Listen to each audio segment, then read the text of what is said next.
இந்திய தேர்தல் ஆணையம் புதிய வாக்காளர்களை சேர்ப்பதற்காகவும் வாக்காளர் பட்டியலில் திருத்தங்கள், முகவரி மாற்றம், இறந்தவர்களுடைய பெயர் நீக்குதல் உள்ளிட்ட பல்வேறு பணிகளுக்காக இன்றைக்கு, அதாவது நவம்பர் மாதம் 21/11/2020 நாளன்றும் 22/11/2020 நாளன்றும் டிசம்பர் மாதத்தில் 12, 13 தேதிகளில் என்று 4 தினங்கள் வாக்காளர் சிறப்பு முகாமை நடத்துகிறது.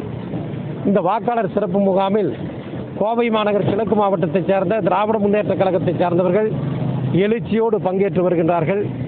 எங்களது திராவிட முன்னேற்ற கழகத்தைச் சேர்ந்த இன்றைக்கு காலையில் கோவை மாநகராட்சி 57வது வட்டம் மசக்காளிபாளையம் பள்ளி, அந்த பள்ளியில் இருக்கக்கூடிய முகாம்கள் 7 பாகங்களுக்கு உண்டான முகாம்கள் இங்கு நடைபெறுகின்றது.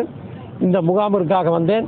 இந்த முகாமில் சிங்காரலூர் பகுதி கழகத்தினுடைய திராவிட முன்னேற்ற கழகத்தினுடைய ஒன்றின் பகுதிச் செயலாளர் அன்பிற்குரிய அண்ணன் SM சாமி அவர்களும், 2வது பகுதி கழகத்தினுடைய சிங்காரலூர் செயலாளர் அண்ணன் சிங்கமு சிவா அவர்களும், இந்த பீளமேடு பகுதி 3வது பகுதியினுடைய திராவிட முன்னேற்ற கழகத்தினுடைய செயலாளர் அன்பிற்கினிய சகோதரர் ஈரா சேரநாதன் அவர்களும், இந்த பகுதியினுடைய பொறுப்பாளராக இந்த தேர்தல் பணிகளுக்காக நியமிக்கப்பட்டிருக்கக்கூடிய பெருமதிப்பிற்குரிய அண்ணன் மாவட்ட பொறுப்புக்குழு உறுப்பினர் அண்ணன் மா செல்வராஜ் அவர்களும், அதை போலவே இந்த வட்டச் செயலாளர் நண்பர் சிவக்குமரன் அவர்களும் மற்றும் திமுகவினர் இந்த முகாமில் வந்து உற்சாகத்தோடு பணியாற்றி வருகின்றார்கள்.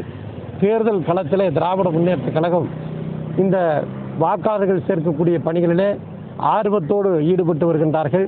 2021 நடைபெறுகின்ற தமிழக சட்டப்பேரவை தேர்தலில் ஊழலின் ஊற்றுக்கண்ணாக, அதை போலவே எல்லா துறைகளிலும் கொள்ளையோ கொள்ளை என்று கொள்ளையடித்து இந்த நாட்டையே சுரண்டி பிழைக்கின்ற எடப்பாடி பழனிசாமியினுடைய தலைமையில் இயங்குகின்ற அரசியல் பல துறைகளில் தோல்வியை கண்ட இந்த எடப்பாடியினுடைய ஆட்சியை விரட்டி அடிக்கும் வரை திராவிட முன்னேற்ற கழகத்தினுடைய பணி தொடரும். இந்த மக்களை பாதுகாப்பதற்குண்டான நடவடிக்கையில் எங்களது கழக தலைவர் தளபதி அவர்கள் ஈடுபட்டு வருகிறார். அவருடைய கரத்தினை வலுப்படுத்துகின்ற வகையில் இந்த பணிகள் நடைபெற்று வருகிறது என்பதை தெரிவித்துக் கொள்கின்றேன்.